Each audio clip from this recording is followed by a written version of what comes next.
आपके समक्ष जो मुद्दा केवल दिल्ली की जनता ही नहीं पूरे भारत की जनता बात कर रही है और कह रही है, उसी को आगे बढ़ाने आए हैं।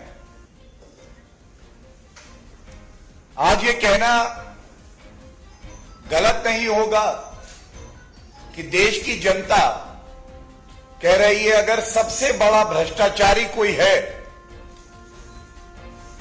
तो वो दिल्ली के मुख्यमंत्री अरविंद केजरीवाल, मनीष सिसोदिया और आम आदमी पार्टी है।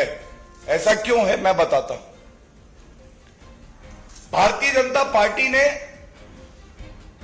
दिखाया कि एक विपक्ष की भूमिका सकारात्मक रूप से जनता के सवाल कैसे मजबूती से उठाकर अपनी जिम्मेदारी का निर्वहन किया जाता है। सवाल क्या पूछे? सवाल पूछे कि अगर आम आदमी पार्टी की आबकारी नीति सही थी तो वापस क्यों ली गई? जवाब आया, विदेशी समाचार न्यूयॉर्क टाइम्स पत्रिका कहती है कि आम आदमी पार्टी का शिक्षा मॉडल बड़ा अच्छा है। सवाल पूछा अरविंद केजरीवाल जी, कोविड की दूसरी लहर आई, श्री नरेंद्र मोदी जी के नेतृत्व में भारतीय जनता पार्टी पूरे देश की जनता के साथ खड़ी हो गई, दवाई सुनिश्चित करी, अस्पताल में बेड हो, ऑक्सीजन मिले। दिल्ली के मुख्यमंत्री की कलम को, जिसको स्वास्थ्य, चिकित्सा, दवाई, बेड और ऑक्सीजन पर ध्यान देना था, अरविंद केजरीवाल की भ्रष्टाचारी कलम आबकारी नीति पे दस्तखत करने में लगी थी। मनीष सिसोदिया वो अकाउंटेंट बन के ये देख रहे थे कि आम आदमी पार्टी के खजाने में जनता के पैसे की कितनी लूट आएगी। ब्लास्ट हो रहा है, मेरे तो बहुत कम आ रहे हैं। और एक बात कहना गलत नहीं होगा, इनका बीच में ब्लास्ट हो रहा है।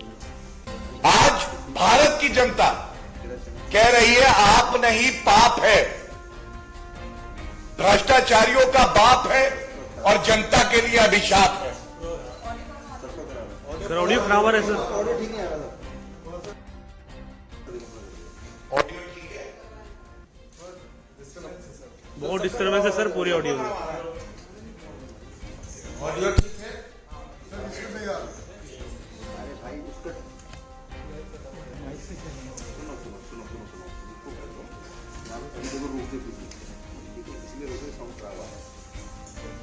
ऑडियो ठीक आ रहा है? कहां से शुरू करें? शुरू से सर। आज ये कहना गलत नहीं होगा, भारत की जनता कह रही है आप नहीं पाप है, भ्रष्टाचारियों का बाप जनता के लिए अभिशाप है, अरविंद केजरीवाल और मनीष सिसोदिया। आज ये सवाल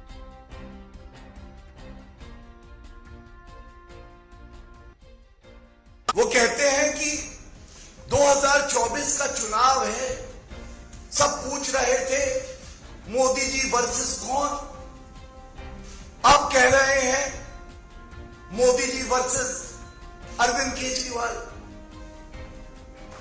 अरविंद केजरीवाल जी, आज लोग कह रहे हैं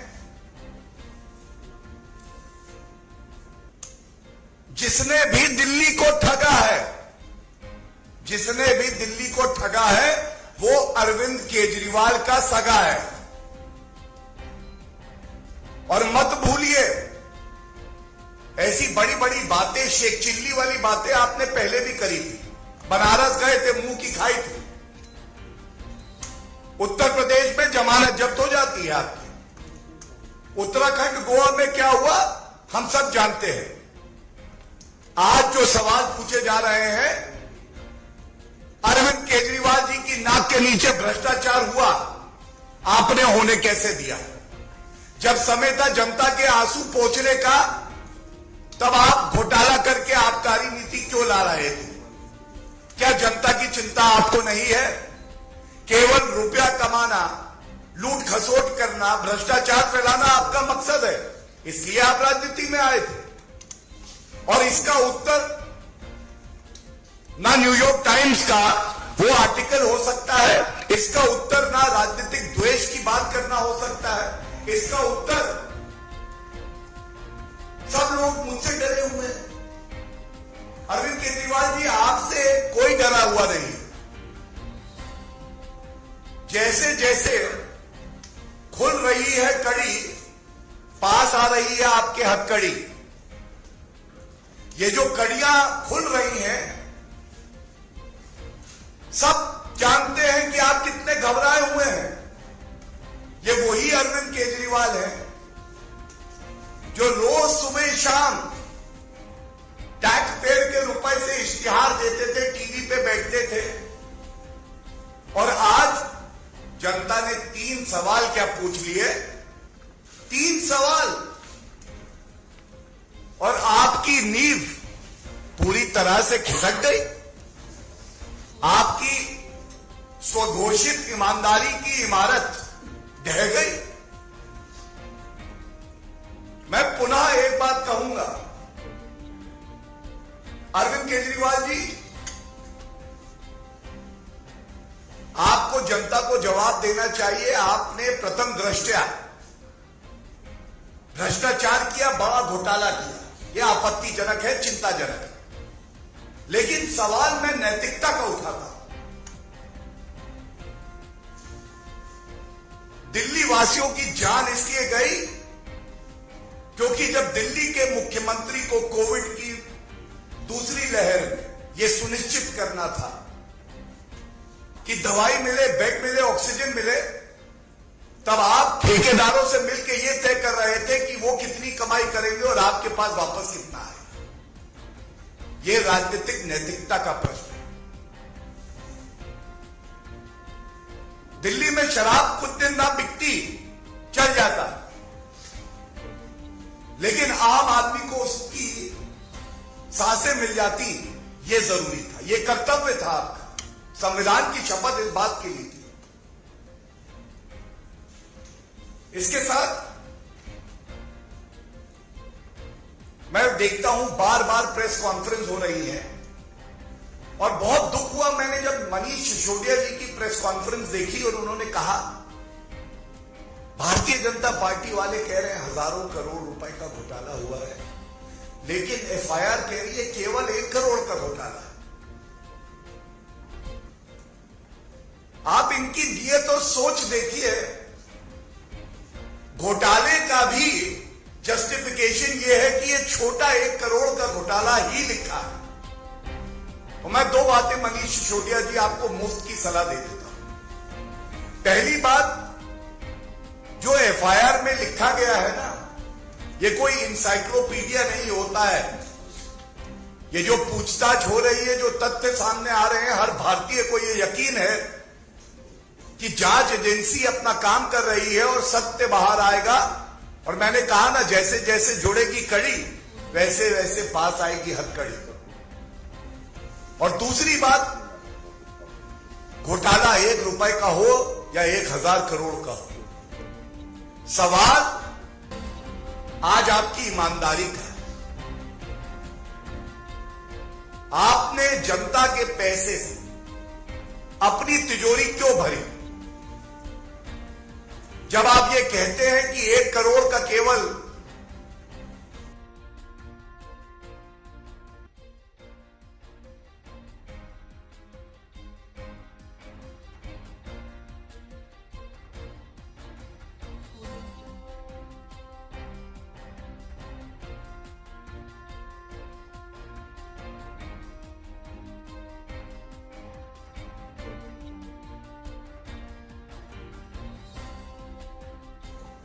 घोटाला लिखा है सीबीआई की एफआईआर में, तो आप कहीं ना कहीं ये कह रहे हैं घोटाला तो हुआ, लेकिन उतना बड़ा नहीं हुआ जितना भारतीय जनता पार्टी कह रही है।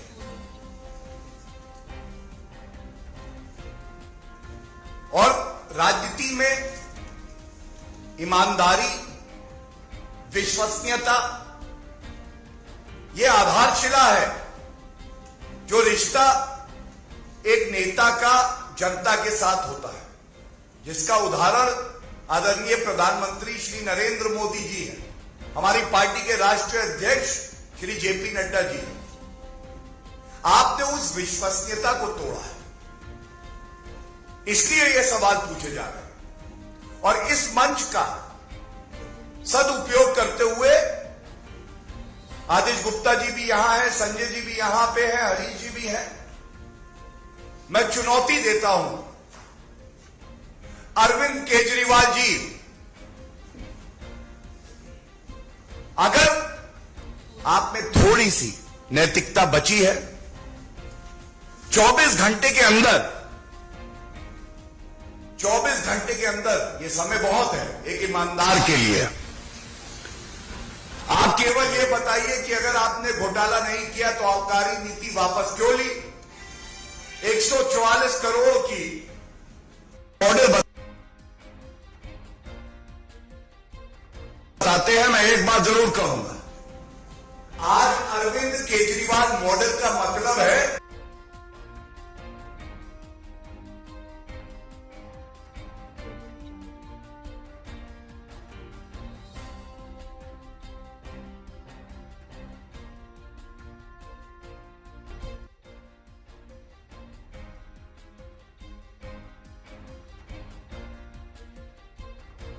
हो जाएगा।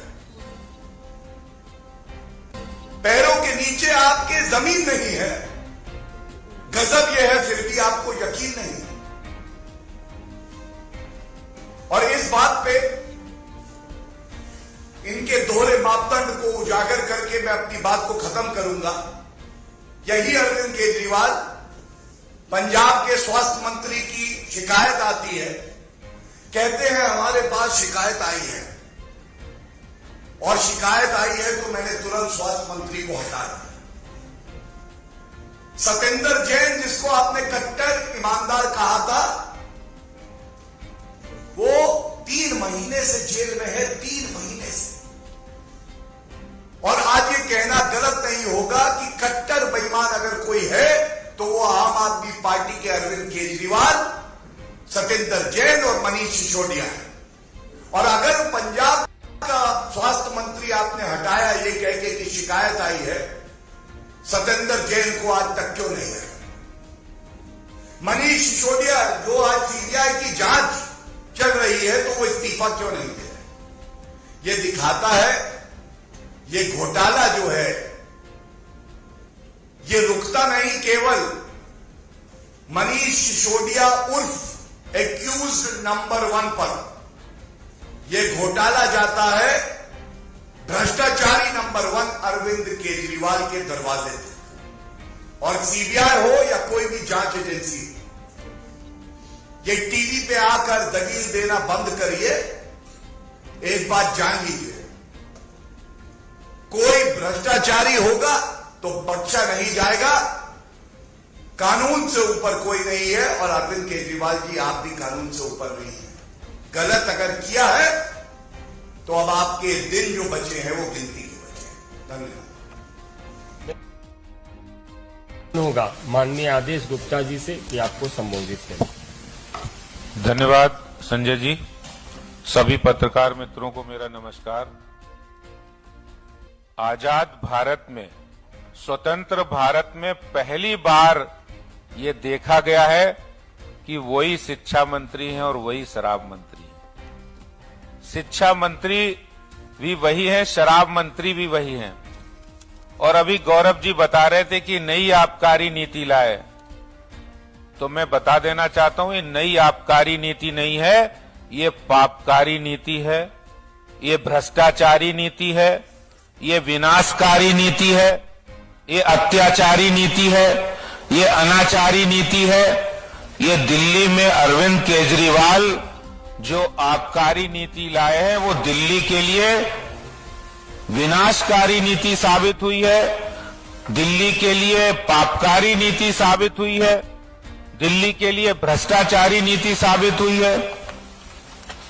और मैं आज ये कहना चाहता हूं, जब से लुकआउट नोटिस जारी हुआ है, दिल्ली के उप मुख्यमंत्री मनीष सिसोदिया कह रहे हम तो दिल्ली में ही हैं। अरे सिसोदिया जी, आपको पता नहीं लुकआउट नोटिस किसको जारी किया जाता है? अगर पता नहीं तो इसको भी पता कर लें। ये साफ लिखा है, दरअसल लुकआउट सर्कुलर, लुकआउट नोटिस भी कहा जाता है। ये एक सर्कुलर होता है जिसे एजेंसी के अधिकारियों द्वारा ये सुनिश्चित करने के लिए जारी किया जाता है कि आपराधिक मामले, आपराधिक क्रिमिनल कॉन्स्पिरेसी में जो नामित शख्स है वो देश छोड़कर भाग न जाए। इसका सीधा अर्थ है circular note, lookout circular, lookout notice Sisodia ji उनको जारी होता है जिन्होंने क्रिमिनल कॉन्स्पिरेसी की है, जिन्होंने भ्रष्टाचार किया है, जिन्होंने दिल्ली को ठगा है, जिन्होंने दिल्ली की माता बहनों परिवारों को उजाड़ा है, जिन्होंने दिल्ली के अंदर युवाओं को शराब के नशे में ढकेला है। ऐसे लोगों को लुकआउट नोटिस जारी किया जाता है। सिसोदिया जी, ऐसे लोगों को ग्रीटिंग कार्ड नहीं दिए जाते। आप सोच रहे ग्रीटिंग कार्ड मिलेगा? आपने दिल्ली के अंदर रिहायशी इलाकों में ठेके खुलवा दिए, शराब माफिया को 144 करोड़ माफ कर दिए, 30 करोड़ माफ कर दिए, उनका कमीशन हजारों करोड़ बढ़ा दिया, 2.5% से 12% कर दिया, और आप ये कह रहे कि आपको लुकआउट नोटिस नहीं, आपको ग्रीटिंग कार्ड मिलना चाहिए। अरे अरविंद केजरीवाल जी, मैं बताना चाहता हूं, अरविंद केजरीवाल, यही अरविंद केजरीवाल है। देखिए, स्वराज पुस्तक है, और इस स्वराज पुस्तक में, इस पुस्तक का लेखक अरविंद केजरीवाल हैं। ये लिखा है, ये किताब व्यवस्था परिवर्तन और भ्रष्टाचार के खिलाफ। और देखिए, इसी स्वराज पुस्तक के एक पेज में लिखा है कि अगर कोई शराब की दुकान खोलने के लिए आएगा तो हम उसको मंजूरी नहीं देंगे। अगर किसी भी रिहायशी इलाके में कहीं शराब का नया ठेका खोला जाएगा तो उससे पहले महिला संगठन और वहां के लोगों से बातचीत करेंगे। लेकिन ये केजरीवाल जो 7 साल पहले स्वराज पुस्तक में लिखते हैं, जो 1 साल पहले विधानसभा में कह रहे हैं कि भ्रष्टाचारी करने वाले देश के गद्दार हैं, तो अरविंद केजरीवाल जी, ये वक्त आ गया है कि भ्रष्टाचारी जो गद्दार हैं देश के, उन गद्दारों को अपने मंत्रिमंडल से बाहर का रास्ता दिखाइए। आम आदमी पार्टी से बाहर का रास्ता दिखाइए भ्रष्टाचारियों को। जो गद्दार है, ये देश के गद्दार जिसको आप खुद कह रहे हैं, उनको बाहर का रास्ता दिखाइए। पूरी उम्मीद है कि आप इस पर कोई सुनवाई नहीं करेंगे। क्यों नहीं करेंगे? क्योंकि आपके भी हाथ पूरी तरह उसमें रंगे हुए भ्रष्टाचार में, भ्रष्टाचार के में दलदल में आप भी फंसे हुए हैं। किंगपिन है आप, सरगना है अरविंद केजरीवाल इस पूरी भ्रष्टाचार, शराब के लिए जो भ्रष्टाचार किया दिल्ली के अंदर, जो शराब माफियाओं के सहयोग, उनके साथ नरम बर्ताव किया है और उनको तमाम रियायतें दी हैं। यही सिसोदिया जी कह रहे थे कि हम तो शराब की नई नीति इसलिए लाए हैं कि इससे हम शराब का इक्वल डिस्ट्रीब्यूशन करेंगे।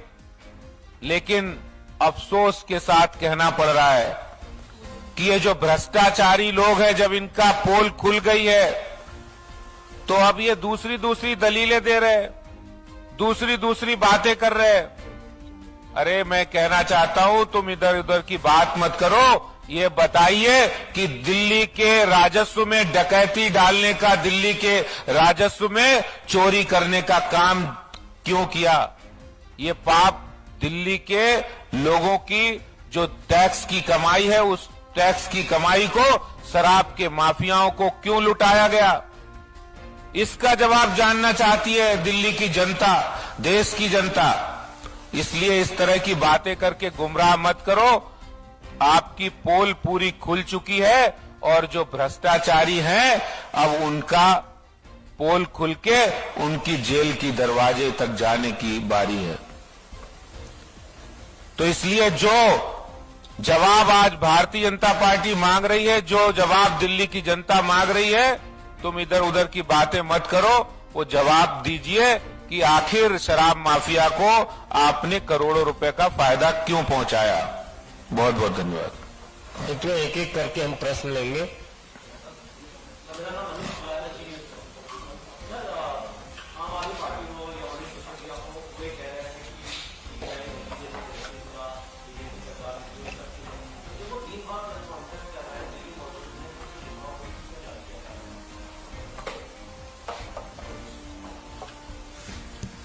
देखिए, जो प्रश्न आपने किया दो भाग में उसे बांटते हुए,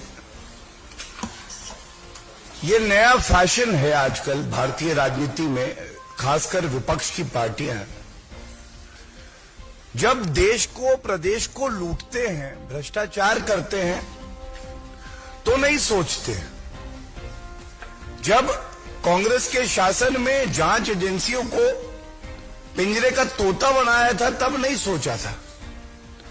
आज जब जांच एजेंसियां अपना काम करती हैं, भ्रष्टाचारियों को पकड़ती हैं, जनता का रुपया जो लूटा गया है वापस लाती हैं, तो कहा जाता है ये राजनीतिक द्वेष का मामला है। लेकिन ये सवाल जरूर पूछा जाना चाहिए अरविंद केजरीवाल, मनीष सिसोदिया, सोनिया गांधी, राहुल गांधी, रॉबर्ट वाड्रा, पी चिदम्बरम, कार्ति चिदम्बरम, आप लोग न्यायालय जाते हैं, वहां से ये मामले रद्द नहीं होते। ये जिस दिन एक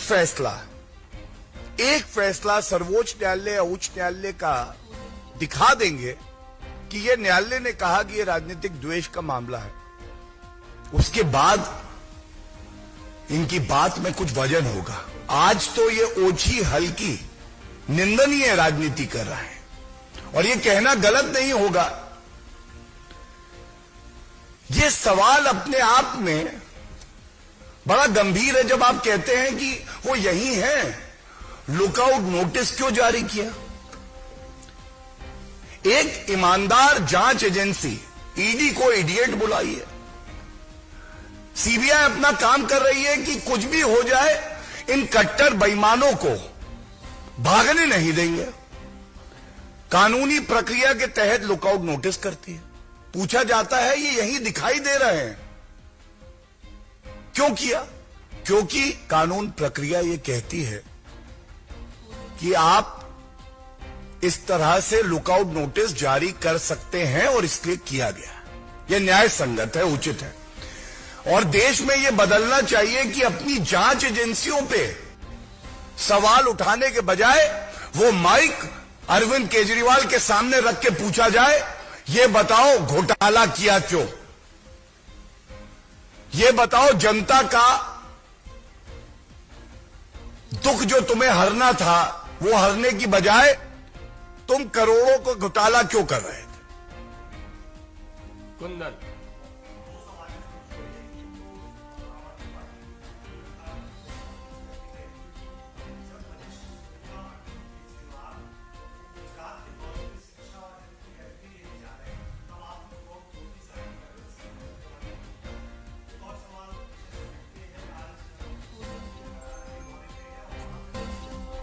ये देखिए, पहले सवाल के उत्तर में मैं ये कहूंगा, मुझे दुख होता है कि आम आदमी पार्टी के सर्वोच्च नेता अरविंद केजरीवाल और मनीष सिसोदिया जी का विवेक देखिए हर लिया गया। आपने घोटाला किया, भ्रष्टाचार किया, जांच एजेंसी अपना काम कर रही है। आप कह रहे हैं कि इन प्रदेशों में चुनाव आने वाले हैं, अगर कोई भ्रष्टाचार करेगा और कोई विधानसभा के चुनाव आने वाले होंगे तो जांच एजेंसी हाथ पे हाथ रख के बैठ जाए। अब चुनाव है, हम कार्रवाई नहीं करेंगे। ये कौन सा कानून है? किसी और देश के कानून से चल रहे हैं क्या अरविंद केजरीवाल? और जहां तक जनता की बात है ना, खुद को सर्टिफिकेट देना ईमानदारी का कट्टर ईमानदार। मैं बड़ा चेहरा बन के आज भारत में एक बड़ा नेता हूं। जो शख्सियत और व्यक्तित्व बड़ा होता है, जिसको जनता का आशीर्वाद मिला होता है, वो खुद को सर्टिफिकेट नहीं दिया करता है। उसकी पहचान, उसकी ईमानदारी, उसका काम बोलता है। जनता की आंखों में अरविंद केजरीवाल है जीरो, खुद की आंखों में वो है हीरो। इसका कोई इलाज नहीं। Shailendra DG news. और हमको लगता है लास्ट सवाल, क्योंकि लगातार फिर 2 बजे हम प्रदेश कार्यालय में भी बैठने वाले हैं, आपके सारे सवालों का उत्तर देंगे।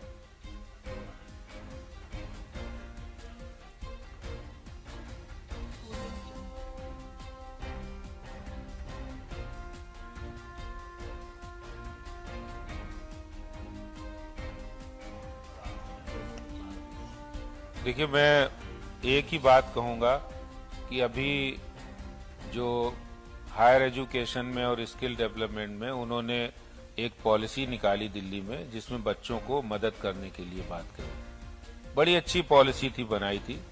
पूरी देश और दुनिया में उन्होंने बड़े बड़े इश्तहार किए, एडवर्टीजमेंट किए। तो जब आरटीआई का जवाब आया कि भाई कितने बच्चों को आपने मदद की, तो 2 बच्चों को उन्होंने कहा कि हमने लोन दिया। लेकिन जब एक और आरटीआई लगाई तो यह आया कि अप्रूवल इसमें 2 बच्चों को दिया गया था कि 2 बच्चे पढ़ाई करें, लोन दिया गया। लेकिन जब आरटीआई दूसरी लगाई तो डिस्पर्सल 0 था। यानी 2 छात्रों की सहायता के लिए उन्होंने अप्रूवल दिया, लेकिन उनको सहायता प्रदान नहीं की गई। जब एक दूसरी आरटीआई लगाई तो इसी स्कीम का उन्होंने प्रचार इतना किया कि 19.5 करोड़ रुपया उस पर खर्चा किया। ये मैं नहीं कह रहा हूं, ये आरटीआई का जवाब है, मेरे पास आरटीआई भी है। तो सवाल ये उठता है कि दिल्ली सरकार स्कीम तो बहुत बनाती है। उन्होंने 39 स्कीम 7 वर्षों में ऐसी बनाई, 39 स्कीम, जो सिर्फ स्कैम तक ही सीमित रही, जिनका प्रचार के रूप में स्कैम हुआ, जनता तक वो पहुंची नहीं। तो ये एक बड़ा सवाल है। इसलिए उनका जो प्रचार तंत्र है, इससे पता लगता है, मैं एक नहीं अनेक स्कीम बता सकता हूं जिसमें उन्होंने स्कीम की वास्तविक ग्राउंड के लिए कितना खर्चा किया और करोड़ों में प्रचार के लिए खर्चा किया। तो सवाल उठता है कि ऐसा कुछ हुआ होता तो शायद दिल्ली के लोग अनुभव करते। अंतिम सवाल है।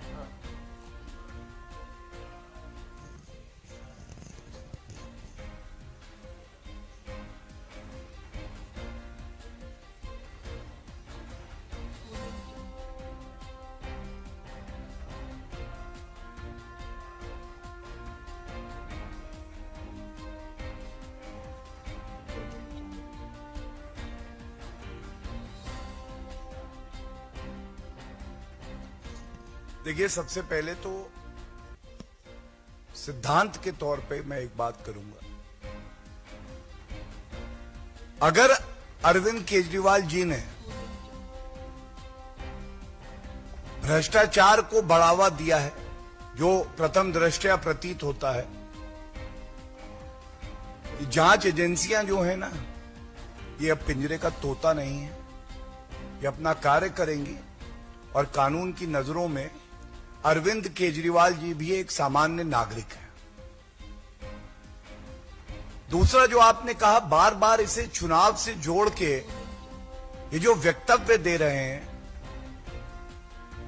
जिस तरह की भ्रष्टाचारी निकम्मा मुख्यमंत्री होने की छवि अरविंद केजरीवाल जी की बन गई है,